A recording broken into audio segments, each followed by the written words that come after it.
I'm Corbitt with DVAuction, here with your feeder flash for Thursday, August the 21st, brought to you in part by Arvest Banks. More than a bank, a partner on the ground with boots on in cattle country. They support hardworking ranchers with real lending institutions. They can help you out in Arkansas, Missouri, Oklahoma, or Kansas. They are pursuing cattle business, guys. A lot of other lending institutions are running from it and they're pursuing it. They'll help you out, lend you money on your cattle, and they won't leave you hanging on margin calls. If you're protecting yourself, you get margin calls, you're out of credit, they'll take care of you guys. Get with them at arvest.com/agriculture. Money or cattle? As we're getting into these historical prices, and we've been there for a while, but it's just getting crazier every day. I tell you what, on Wednesday, my phone was actually blowing up, from 6 in the morning till 6 at night or after, but it's just monumental, these price levels that we're reaching. And I've been a market guy my whole life. I remember whenever I interviewed to become a USDA market reporter, I was talking to the supervisor there, and he said, "Well, tell me about yourself." And I told him, I said, "Well, where I come from, when guys asked about, what they thought was going to happen or what's this thing going to do, they weren't talking about the weather. They were always talking about the cattle market."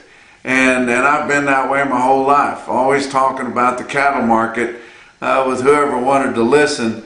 I go back, my great-grandfather, who was sharp until I was, up 18 years old or something. And he always had stories about the market and things, and we would be telling him that cattle supplies were getting short and the market was getting better. And he said, these cattle ain't going to run out. He said, the money will always run out before the cattle do. And we're testing it pretty well. But it's fitting that Arvest Bank is the main sponsor for this episode of the Feeder Flash, because this money is likely going to run out again before the cattle do. And then that will always happen. But it takes so much money to run cattle anymore. And there is going to be a ton of wheat pasture this fall in the southern plains.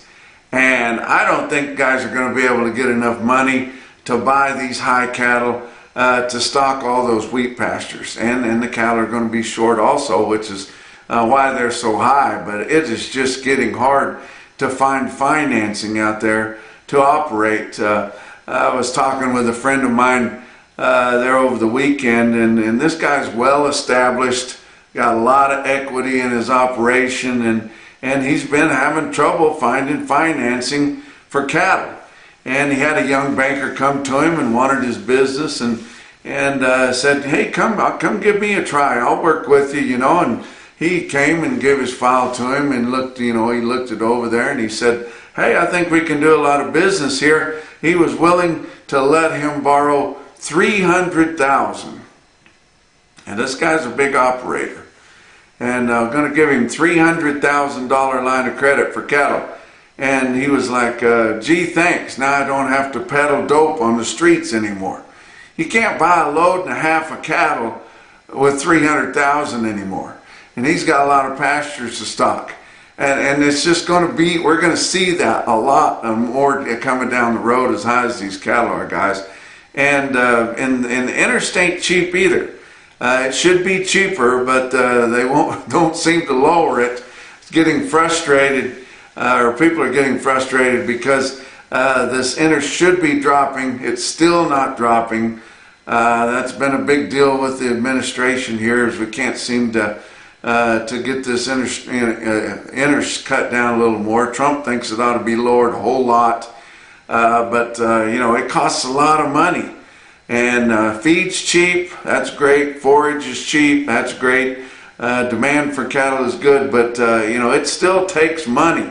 You got to have money to get this deal done. I tell you what, I guess every day it seems that way, but on Wednesday it just seemed like all this demand hit everywhere at once, and we just saw astronomical prices for all classes of cattle. It doesn't make a difference what it was. But we saw the feedlots cave a little bit in the northern plains. They didn't take less money. They got at least as much as the top price last week, and in spots higher prices for direct trade out of the northern plains feedlot cattle there. But you know, and you ask these guys, you know, why you want to give up? You know, you might could wait till later in the week and get a little bit more money. It has been so hot and humid in the midsection of the country this past week, and we haven't really suffered with that much this summer. It's mostly been moderate, and it's been wet, and it's been wonderful all over the country, and for the most part there's been some dry places here and there, and the southwest is dry, but it's always dry. But where they raise a lot of crops and a lot of cattle, it's just been absolutely perfect. Hay is plentiful, forage is great, and you know, it's just been fairly moderate on temperatures and things. But here this past week it has been extremely hot and humid. Heat index levels reaching you know, high, you know, over 100 degrees by a long shot. So, you know, a lot of the guys in the northern plains are feeling that heat. And they said, you know, these cattle have been going backwards for the last week or two. We're not gaining any ground here, and we got to move some cattle. It's not that they need the space. It's not that they're in a bind, but they'd like to get the cattle moved while they've got as much on them as they've got, and they don't want to wait for them to melt any longer. But just unbelievable prices. I've got a big string of prices to give you towards the end of the report, like I always do, but it's special this time. I mean, these price levels that guys are getting, it's unbelievable. I want to tell you about a situation that happened in Parsons, Kansas, at Parsons Livestock, and they're a new broadcaster with DVAuction, so we kind of feel akin to them, and want to talk about them. A good friend of mine by the name of Andrew Miller that lives in that area, and he has constructed a small packing plant. He's been working on this for years. It's been a dream of his. It's finally coming to fruit. He and I have become friends through the Kansas Cattlemen's Association that he's very active in, and I've been to several of their conventions, and we have a good time there, learn a lot, you know, have fellowship with the other members and have a really good time. But Andrew Miller and his family have just about got this Real Kansas Meats here going strong, and they're going to have a program cattle, and they're going to have all natural cattle, and they're going to buy some and they've got some customers that are buying some all natural cattle and putting them into a program to have those cattle harvested through Real Kansas Meats plant there in Parsons, Kansas. And they bought their first set of program calves at Parsons Livestock on Wednesday, and these were all natural cattle, non-weaned. Got a picture of them there in front of these fancy calves, but those calves weighed 467, steers at 522.50, and Andrew told me his dad was rolling over in his grave and he could hear him thumping in there. But that's a monster price. I said, Andrew, your timing is impeccable with this plant, and he just laughed. And you know, that's where we're at, and that's where he's at. But the interesting thing that happened, I want to tell you about Gelbvieh and Balancer bulls. Carcass data from over 5,200 head of Gelbvieh and Balancer bulls. Those cattle resulted in 90% of those coming out of the yard with choice and prime quality grade, and 88% of them having a yield grade of 1, 2, or 3. And that's pretty phenomenal for a continental breed there. And I tell you what, you might want to consider introducing them into your genetics. Grow with Gelbvieh, more pay weight and more profit. Let's talk about your board on Wednesday. August live cattle futures up 220 at 238.52. October live cattle up 350 at 234.85. Your back months on live cattle were up 232 to up 320, and that's pretty impressive. Not as impressive as the feeder cattle. I mean, this board is just flying off its wheels.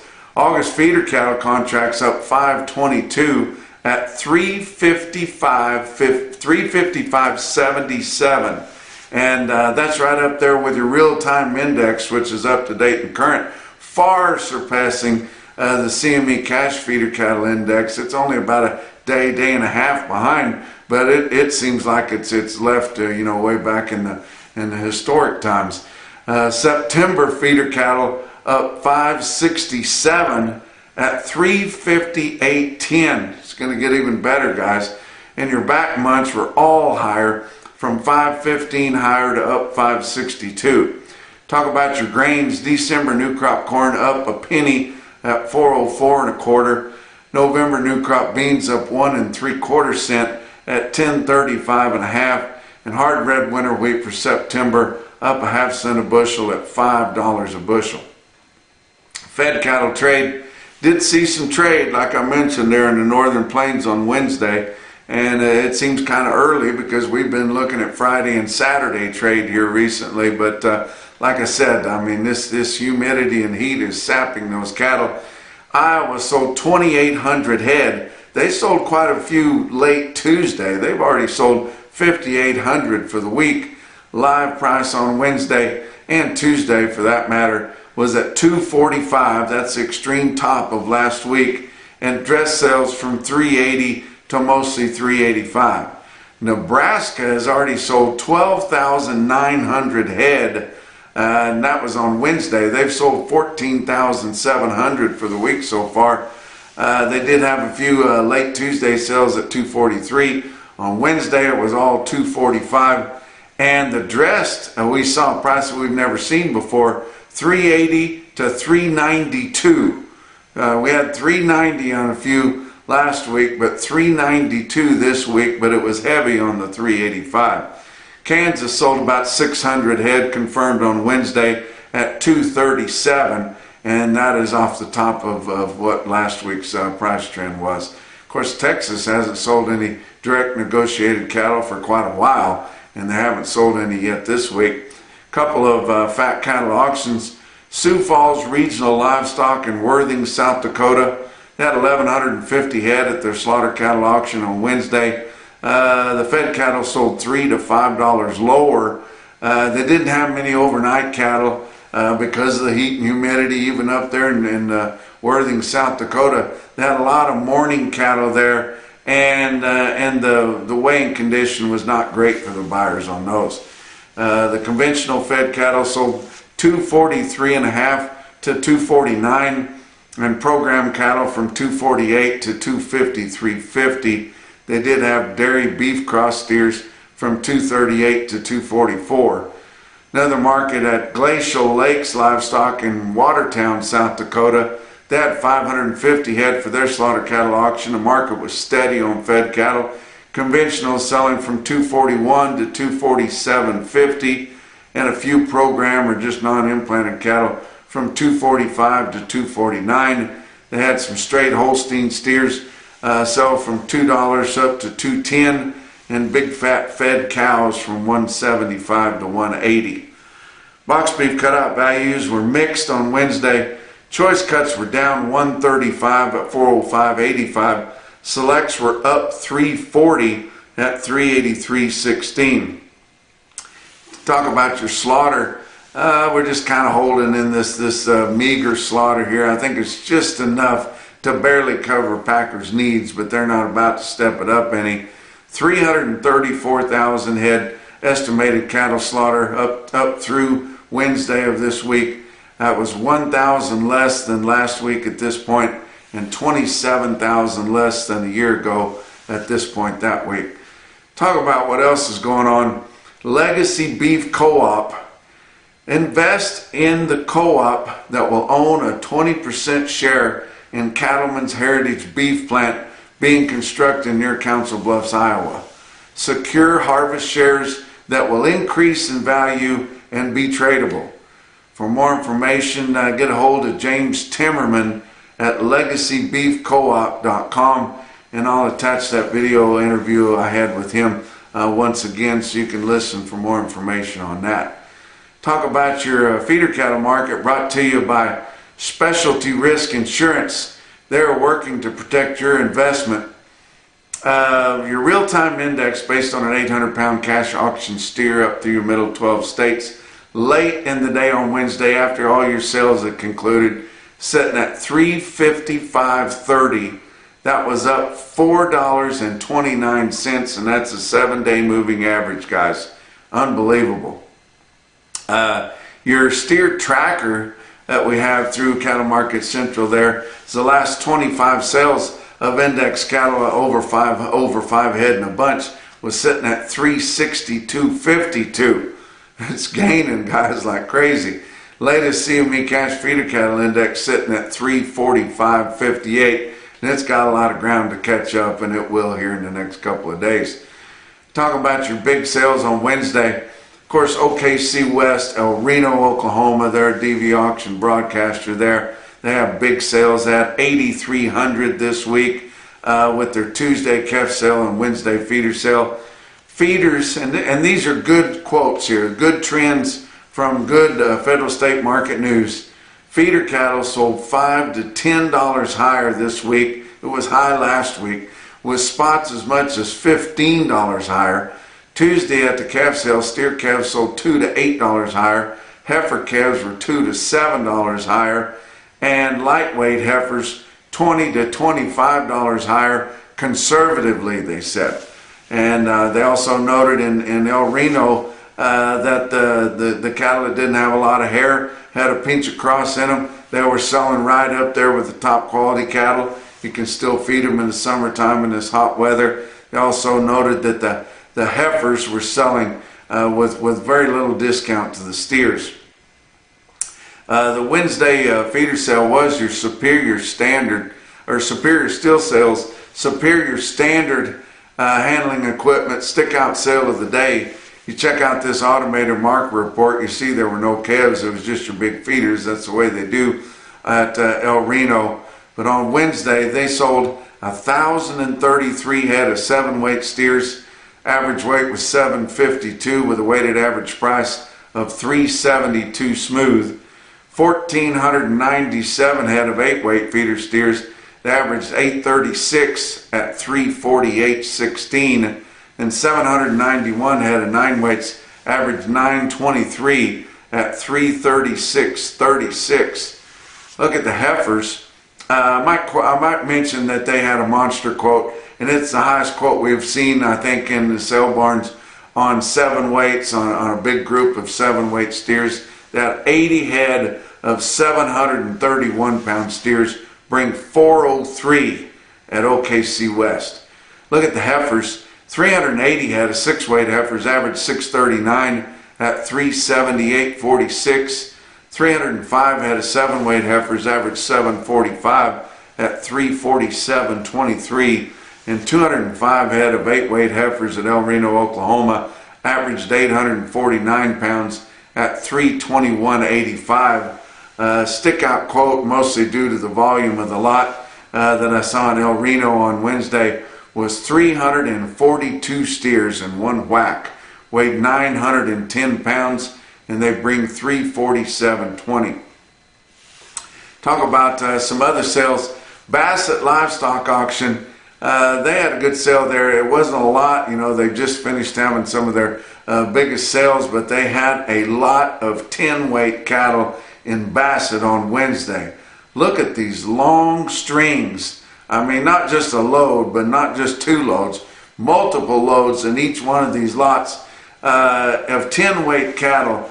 They sell in Bassett on Wednesday from $310.50 to $334.50.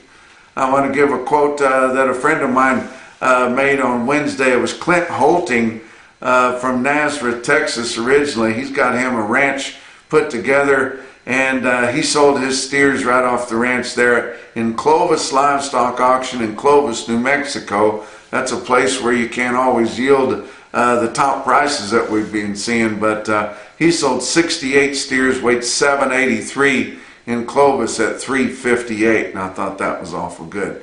How about Creston Livestock Market, the barbecue special, Customer Appreciation Day. Tom Fry used to call it Creston America, and I think that still goes. But they had a heck of a sale in Creston, Iowa, and he sold 71 steers, weighed 904 at 337.50. Another big quote comes out of Coffeyville Stockyards, North Barn there. Title and Layton, they do a lot with us. We do their video sales with DVAuction. He's one of our favorites there. Check out this long string. 500 head of steers weigh 700 pounds in Coffeyville Stockyards, and they bring $3.99 and a quarter. Wow. How about Wright County Livestock out of Mountain Grove, Missouri, another DVAuction broadcaster, and they do a good job down there. I tell you what, they had a big sale, impressive quotes throughout. The most impressive was 94 steers in Mountain Grove, Missouri. That's south central Missouri there.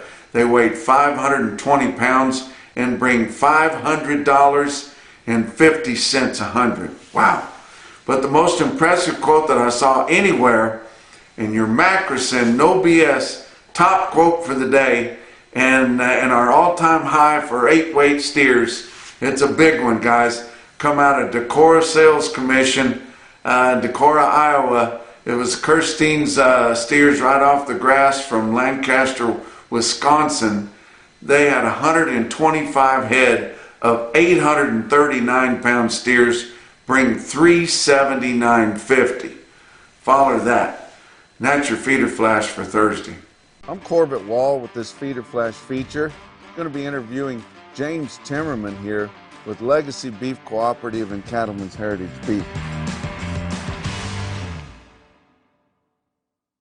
How are you doing, James? Good. How are you doing, Corbitt? Now, this is the first time we've met, right? That's correct. But the Timmerman name is synonymous with top quality cattle feeding and top quality beef production, right? Yes, it is. Can you tell me a little bit about that and how it ties in with this new venture? Yes. So my family is, like you said, in the cattle feeding, ranching business. All started with my grandfather in the mid-40s, moved to Omaha, Nebraska, and built a feed yard there to be closer to the stockyards. My dad and his brothers took over the family business and grew it in western Nebraska and eastern Colorado. And they themselves got involved in beef processing in the mid-90s. And so that family legacy really is expanded to two brothers and cousins who are in the cattle feeding business. And myself, I kind of chose a little different path and went into beef processing and was in the business for 25 years. And so it's kind of led me here to Legacy Beef Co-op. So you got a lot of background in this industry. What drew you to Legacy Beef Cooperative and Cattlemen's Heritage Beef? So I've heard about the project for the last few years and just got a little bit of information. We discussed the co-op model. I thought it was perfect for the industry at this time in kind of the development of beef processing. And so I really wanted to be part of the team, and kind of coincidence, they were needing some assistance with the co-op. And so then in October of 2024, I decided to join Legacy Beef and work on the project. So last time we were interviewing Chad Tinninger, and you have become involved with him with this venture, right? That's correct. Okay. Now he has experience in this, and he was telling us about the efficiencies that he's put into this new plant. Do you see these efficiencies and how they're going to help the success of this plant in the long run? I really do, because a lot of the plants now being developed in the last 4 or 5 years, the technology is really amplified to where it was, where there's a lot more robotics involved in the actual processing and the sorting of beef products, also in the storage, where it really helps reduce the labor needed for beef processing, which in turn with labor being the biggest cost, reduce the cost and makes the plant much more efficient. I see. James, can you give our audience just a kind of an overview of Legacy Beef Cooperative and Cattlemen's Heritage Beef, what we're talking about exactly? Yes, so Legacy Beef Co-op is the co-op that producers will join and be members of. Cattlemen's Heritage is the beef processing plant being developed near Council Bluffs, Iowa. So the members of Legacy Beef will be equity members in Cattlemen's Heritage, and the equity we raise through the co-op, they will be 20% owners of Cattlemen's Heritage. So what do you see valuable within the co-op model and eventually the Cattlemen's Heritage Beef plant? What I like a lot about the co-op model is that it allows small to medium-sized cattle producers to be involved, one, in a co-op that helps them out in their operations. Plus, I think within the beef industry, I think we do need more producer involvement. So with this model, if you join the co-op and become a member of the co-op, you also have the opportunity to invest in Cattlemen's Heritage Beef as well. So you do have a little bit of equity in cattle and beef production. So do you think ultimately this type of a model for the beef packing will help keep more smaller farmer feeders in business? Yes, I do. Okay. Yes, I And do. that's one thing that drew you to it. That's really what draws me to it, is because I do think you hear a lot of stories being out in the country with small producers, anywhere from 2,500 head they feed to even up to 10,000, how they really are looking for better marketing opportunities and really more equitable arrangements compared to the larger feeders in the country. Sure. Can you tell us a little bit about the investment model with Legacy Beef Cooperative and where we're at within that? So the overall investment, have 5 rounds of investment. Currently, we have sold through the first 2 rounds, so we're in the 3rd round. To what we are currently in right now is what we're calling our seed round, which is giving you the opportunity to reserve your space or shackle space in the investment in Cattlemen's Heritage. So right now, to reserve a spot is $10 per head. We'll reserve a spot in the co-op and you become a member of the co-op. The share price we're currently at in round 3 for the equity investment in Cattlemen's Heritage is $175 per share per shackle space. Okay. And that's gone up from the first and second. Correct. Round, So right? it was started at 125 for the first round, 150 for the second. So right now 175, and then round 4 is 200 and round 5 is 225. Okay. So there are advantages in getting in currently. Right. So, but to reserve your spot, you need to be invested in one of the rounds at least, right? Correct. Okay. Correct. Now, is there a maximum or a minimum of your spots that you can reserve? The minimum would be, we say there's no minimum, but the best really is 1 load. So we do have members who are buying 40 shares just for Just 1 for a load a load of year. cattle? Yes, and there is no maximum. Okay. And that's annually. So if you bought 40, you could send 1 load of fed cattle into the Cattlemen's Heritage Beef plant. That's correct. Okay. That's correct. Okay, good. So you've got a key date coming up here this summer. Tell me about July 1st and what that's going to kick off. That's correct, Corbitt. On July 1st, we are really going to start the co-op on an operational basis. So we are going to start offering members marketing opportunities for the cattle that are part of the co-op. Also look at ways that we can help them on their purchasing power.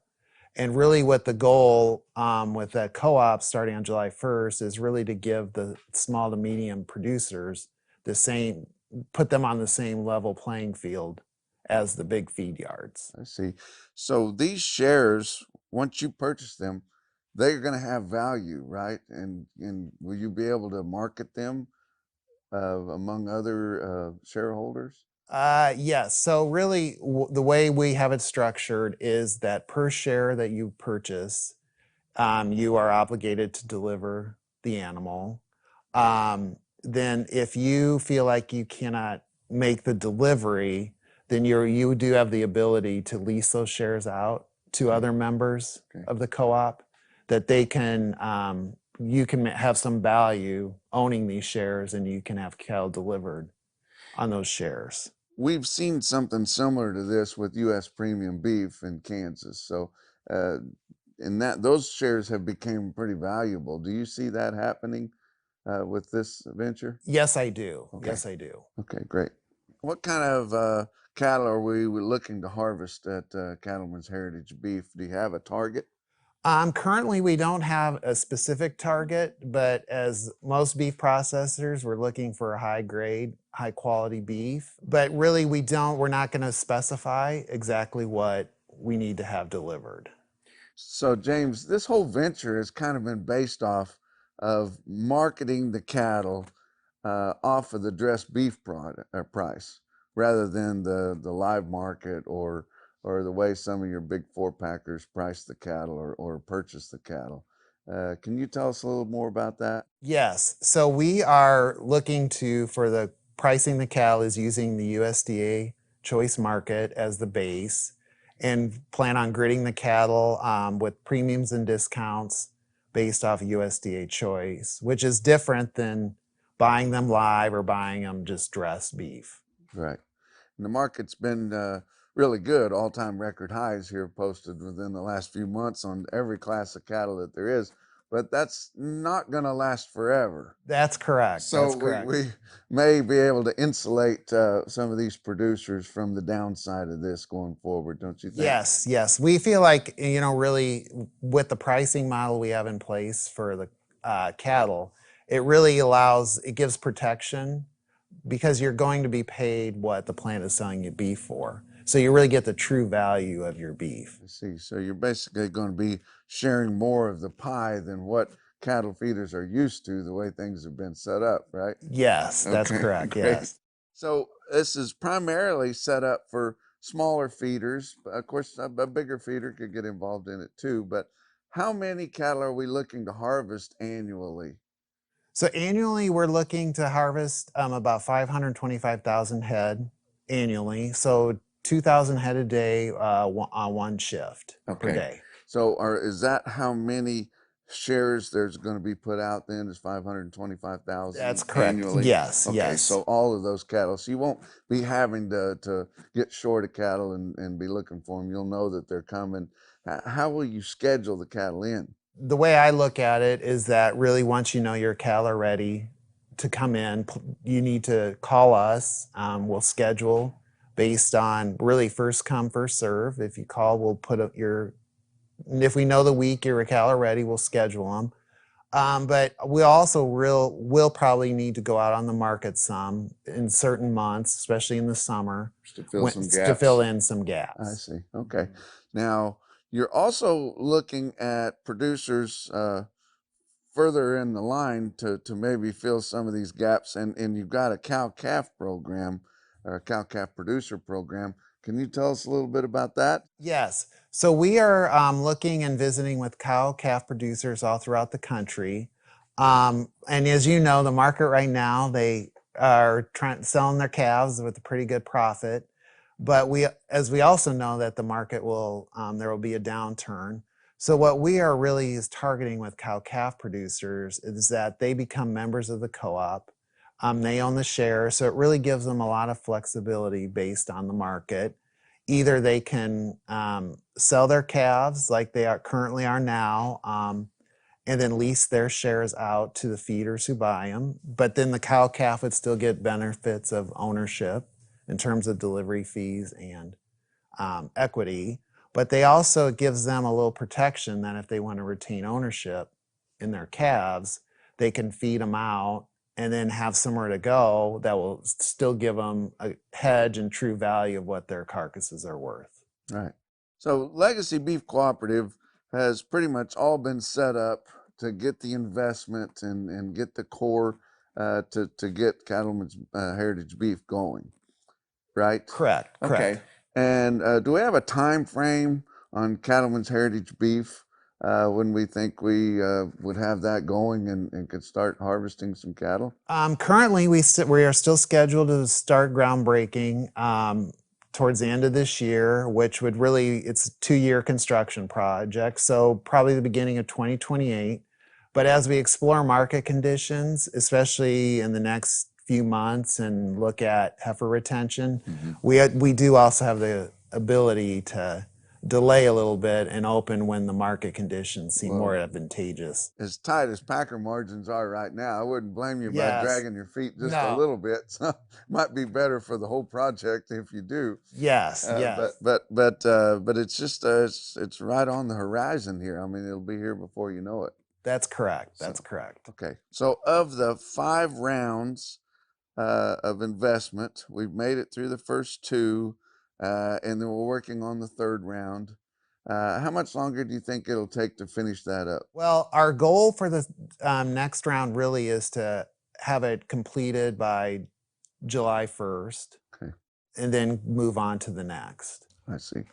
So if we've got some listeners that are interested in investing into Legacy Beef Cooperative, what's the best way for them to get in touch with you guys and see what they want to do?